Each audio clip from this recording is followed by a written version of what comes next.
Então, lá fora, eles nos subestimam por nossa própria culpa. Como as eleições deixaram muitas cicatrizes de opinião pública, de choque de opinião pública, nós falamos muito mal do Brasil o tempo inteiro. E qual a fonte de informação deles? Quem perdeu as eleições, que era o establishment, que está há 10, 20, 30 anos governando. Então, é natural falar, olha, agora é o caos, vai ser uma confusão. Essa imagem vai lá para fora. E aí, quando você fala sobre as coisas lá de fora, eu estava falando outro dia, né, eu estava falando deles. Falei, olha, vocês sabem, a Indira Gandhi, em 70 e poucos, 1970 e poucos, disse, olha, vocês, para fugirem da miséria e da pobreza, destruíram povos, destruíram florestas. Eu estava dizendo isso para eles. Mas, olha, vocês sabem que o inimigo do meio ambiente é a pobreza. Vocês quebraram tudo. Vocês destruíram tudo. Nós faremos diferente. Até pelo alerta que vocês estão nos dando. Então, nós temos uma sociedade sofisticada, uma democracia vibrante, porque ela absorve todo mundo, ex-guerrilheiro, capitão, todo mundo cabe nela. Ela absorve, processa. A cada 2 anos nós estamos votando. Eu não conheço país que foi para hiperinflação sem comer cavalo, é a exceção do Brasil. Né? Você pega lá o Bresciano Turrone, a história da hiperinflação na Alemanha, 17 mil cavalos abatidos em janeiro, 14 mil em fevereiro, 37 em março, 0. Por quê? Porque comeram os cavalos todos, não tinha mais cavalo para comer. O Brasil foi para a hiperinflação, sofreu os piores moratória externa, recessão. O Brasil é prisioneiro de uma armadilha de baixo crescimento há décadas. Era um país que crescia 7,5%, mais do que China, mais do que Coreia do Sul, mais do que Japão. O Brasil, e eu usei essa imagem, é uma baleia gigantesca, enérgica, tem energia, tentando, se debatendo, e nós vamos arcoando. Nós não paramos de arcoar até ela parar. Agora ela parou. Então, nós vamos tirando os arpões. Olha onde é que está o arpão mais agudo. Onde é que está o buraco fiscal. Tira um, tira 2. A economia começa a se mover.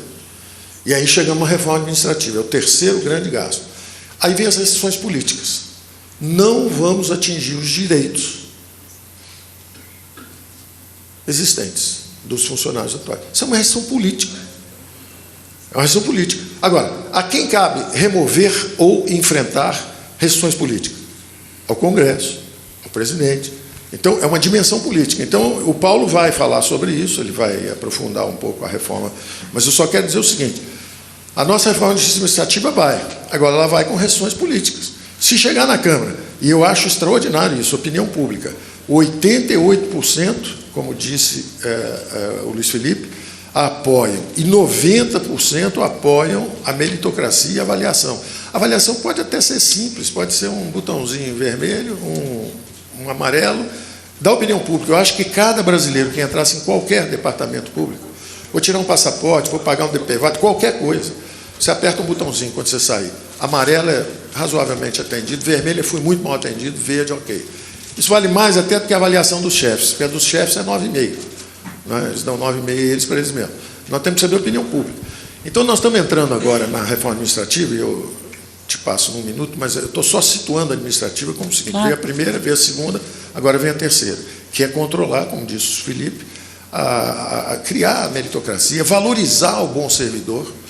Então, a ideia era o seguinte, não atinge o direito de quem está, mas é o seguinte, para ganhar estabilidade agora, tem que provar que é um bom servidor, tem que trabalhar 5, 6, 7, 8 anos, 10 anos, ser avaliado pelo chefe, tem que ter espírito de equipe. Não pode, então, tem que haver isso. Se não é possível politicamente aplicar para quem está hoje, coloca um filtro, pelo menos, para o futuro. E aí, a nossa proposta original, com essa restrição política, que o presidente falou assim, eu não quero atingir os atuais. Ora, é uma proposta do presidente, a nossa pode ir assim, mas a opinião pública, o Congresso, pode dizer, olha, nós queremos mudar isso aqui, nós queremos... E o meu conselho, inclusive, presidente, foi o seguinte, presidente, acelera isso, sabe por quê? Se levar mais 1 ou 2 anos, vai cair a estabilidade pública, a estabilidade para o funcionário público atual também. Porque vai ficando o buraco, vai ficando cada vez mais aparente, e vai chegar um momento que a opinião pública vai dizer o seguinte, olha, tem que cortar, tem que demitir mesmo, tem que... Então... e eu confio muito no Congresso, eu falei isso muito lá fora, o Congresso está trabalhando, as lideranças estão trabalhando, todas essas reformas que estão sendo encaminhadas, isso, na verdade, é uma transição incompleta, é importante a gente ter em mente isso. O Brasil era um Estado absolutista, centralizador, um leviatã, um Estado robesiano, politicamente fechado. O Estado brasileiro foi moldado sob um regime estatizante, dirigista. Quando nós redemocratizamos, nós começamos a nossa glasnost, fizemos a abertura na dimensão política, mas não transformamos o Estado na mesma velocidade. Daí as disfunções, fomos para a hiperinflação, fomos para juro alto, saímos aumentando impostos, porque nós não estávamos maduros como sociedade para fazer a transição. Os economistas deram tiro na direção errada, atacando sintoma, congelando preço, congelando ativo financeiro. Os políticos estavam inebriados. O resultado final é que o Brasil é gerido hoje por um software. É uma imagem que o Mansueto usa sempre entre nós, é um software. Quer dizer, a classe política foi esvanecendo, ela foi sumindo. Quem controla o orçamento está tudo carimbado, o dinheiro está todo carimbado. Então, todas essas reformas, o processamento político é do Congresso. Ele é que sabe, em vez de uma reforma só, vão 3. Mas, na minha visão, se você perguntar a um bom economista qual é a visão, isso é um processo integrado, é de equilíbrio geral. É uma transformação do Estado em suas dimensões. Então, vamos ver. Primeira dimensão, a intertemporal, gerações futuras. Nós estamos gerando um problema tremendo para gerações futuras. Nós estamos desempregando em massa com esses encargos trabalhistas que nós temos. Então, são 40 milhões de brasileiros que estão fora do mercado de trabalho formal. E 40 milhões de brasileiros vão envelhecer e vão usar a Previdência. Eles vão quebrar a Previdência de novo, daqui a 20 anos. Nós nos salvamos com essa reforma, mas nós não fizemos a transformação do regime ainda. Aí vamos para uma segunda dimensão, administrativa. Tem que realmente criar... Eu não vou reproduzir o discurso do Luiz Felipe, que foi brilhante. Tudo que ele falou e tudo que o Paulo vai falar. É outra dimensão. Tributária, a mesma coisa. Nós precisamos, não só na forma de arrecadação, em vez de 54 impostos, ter 5 ou 6, 2 ou 3 bases, consumo, renda, estudamos essa de digitais, transações, alguma coisa que te dê um pouco mais de base para você poder baixar as alíquotas, estamos estudando isso, ou continuar com 50 impostos malucos. Nós vamos ter que encaminhar isso também. E não é só do lado da forma de arrecadar, é para onde vai o dinheiro. Então, nós fizemos uma proposta agora, do Pacto Federativo, de transferir 450 bilhões de reais para estados e municípios. As pessoas não estão percebendo, elas perguntam assim, cadê a política social? Ora, nós estamos dando 450 bilhões para prefeitos e governadores. Agora, vocês é que sabem se isso vai ser para a segurança pública, o prefeito da cidade é que sabe se ele está precisando de segurança pública, ambulância e escola, ou os 3. Ele é que sabe. Então, tem uma enxurrada de propostas entrando. O Congresso é reformista, é um Congresso reformista. Eu vejo os personagens, estou vendo agora o Rodrigo Maia ali, o nosso presidente da Câmara, apoiando as reformas, conduzindo a reforma da Previdência. Estou vendo o senador Márcio Bittar à frente do Pacto Federativo. Ele pegou a mensagem, ele está defendendo melhor do que eu a recuperação do controle dos orçamentos públicos pela classe política. Em vez de ser um software, é a classe política que, nas democracias avançadas, é que controla os recursos públicos.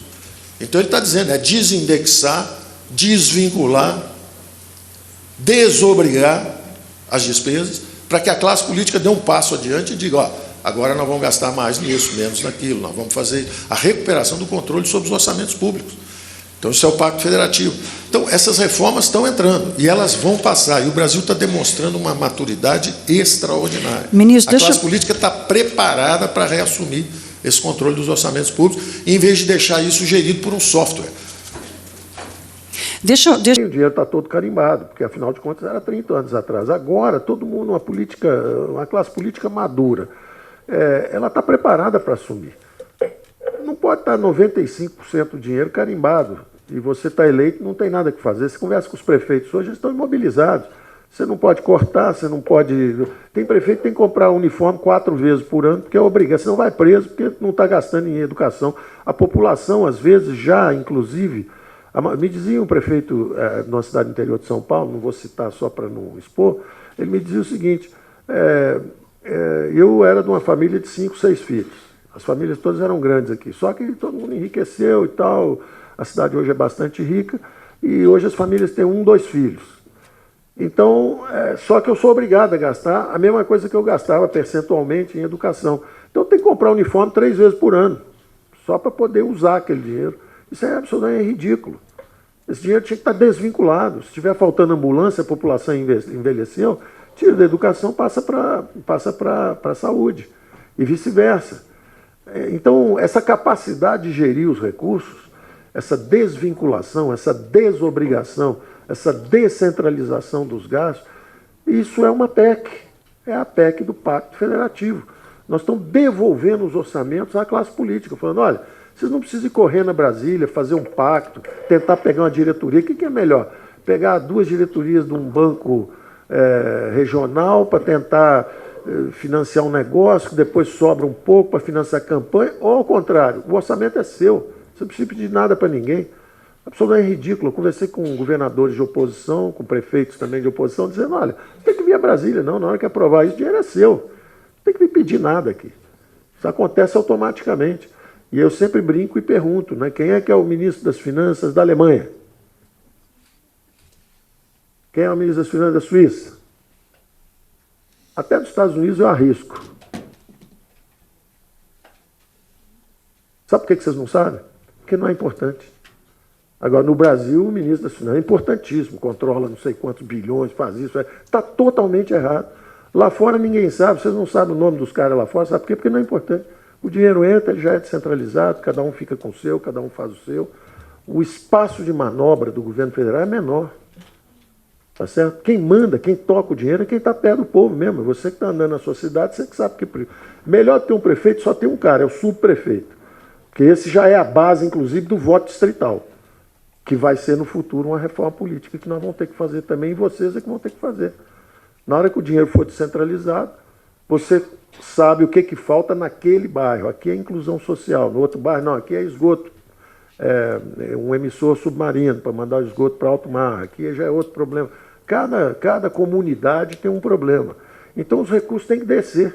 Isso é uma agenda extraordinária para uma classe política. Em vez de ficar com um assunto de polícia, judiciário, é muito melhor pegar os orçamentos públicos e fazer um trabalho como é feito em qualquer lugar do mundo. Tá certo? Então, por isso que eu estou absolutamente confiante, porque eu acho que isso é sensato, eu acho a classe política brasileira inteligente, sofisticada, sabe. Dentro desse modelo, ela se adaptou, porque era um modelo todo torto, ela foi se adaptando a essa forma de funcionamento, até que colapsou. O modelo colapsou, o modelo de financiamento de campanha política colapsou, e eu acho que ela vai se adaptar, ela tem capacidade de adaptação, houve uma renovação enorme, chegaram aí 50% de congressistas novos, os antigos já têm experiência, sabem os caminhos a serem justamente evitados, vão orientar esse mais jovem, vamos por aqui, vamos ali, isso interessa, isso não interessa. Então, eu posso estar equivocado, mas eu estou, então, equivocado pelos sinais que eu tenho recebido na própria interação com os parlamentares aqui. Eu converso frequentemente, nós já conversamos antes, quer dizer, quando eu chego aqui, ele já fala, olha, tem um apoio nosso, claro, nós temos nossas sugestões, aplicação imediata, isso é música. Aplicar imediatamente é música, é isso mesmo, isso quer dizer que é um apoio onde a gente quer imediatamente. Compensação previdenciária, já recolhi ali, então compensa lá, quer dizer, são agendas positivas, são coisas interessantes. Então eu tenho certeza que nós estamos no caminho certo, então isso está à nossa mão, está ao nosso alcance. Foi uma eleição que completou uma transição, eu fui lá fora, porque primeiro em Davos e depois agora nos Estados Unidos, estamos indo, e vendo que existe uma má percepção do que está acontecendo no Brasil, por nossa culpa. Nós mesmos, em vez de valorizarmos o que aconteceu no Brasil, o que está acontecendo no Brasil é o seguinte, 30 anos numa democracia, votando a cada 2 anos, superou hiperinflações, superou moratória externa, superou a maior recessão da história, sem perturbação. Um aperfeiçoamento das instituições, processos impessoais, o Estado de Direito chegando.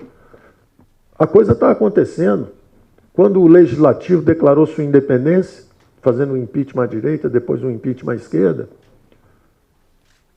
o Executivo tentou influenciar as eleições. despertou o judiciário, que prendeu quem tentou influenciar, quem comprou e quem vendeu. Então, isso é um aperfeiçoamento institucional extraordinário. Isso aqui está virando realmente uma democracia extraordinária, com poderes independentes. A própria mídia, quando ela também se apaixonou um pouco por uma história, em vez de ver o fenômeno que estava acontecendo, ela sofreu uma ruptura também, porque aí entraram as redes sociais e falaram, não é bem essa história que vocês estão contando, não. Tem outro candidato aí que tem muito mais voto do que esses aí que vocês estão anunciando. Então, isso é um sinal de uma democracia vibrante, participativa, descentralizada. Ninguém controla. Ninguém controla. Surpreendeu o establishment. Por quê? Porque ela está viva, tem opinião pública. E muito mais saudável para o Brasil. Porque o Brasil tinha só um lado. Agora tem dois, tem conservadores, liberais, tem também a social-democracia, tem o socialista, mas agora tem de tudo, é um espectro rico. Então o Brasil está revigorado. As pautas políticas agora são temáticas. Você é verde? Você é a favor do aborto? Você é contra? Você é a favor da segurança? Eu digo que é segurança, você diz que é da bala. Bancada da bala. Não, eu sou bancada da segurança. Isso é o tema da política. Então o Brasil está enriquecendo politicamente. E nós estamos vendendo uma história ao contrário, que é uma crise terrível, que ninguém se entende. Eu não vejo assim. Sinceramente, eu não vejo assim. O que eu vejo está acontecendo é perfeitamente normal. De uma forma antiga que começou a entrar sob pressão de uma sociedade aberta. É uma dinâmica virtuosa. É uma dinâmica virtuosa. Eu chamo de a dinâmica de uma grande sociedade aberta. Nós estamos construindo uma sociedade, ninguém está acima da lei, a lei vale para todo mundo, os privilégios não é só porque eu posso estar aqui e legislar um negócio que é favorável para mim, a opinião pública reclama, sou forçado a fazer uma reforma,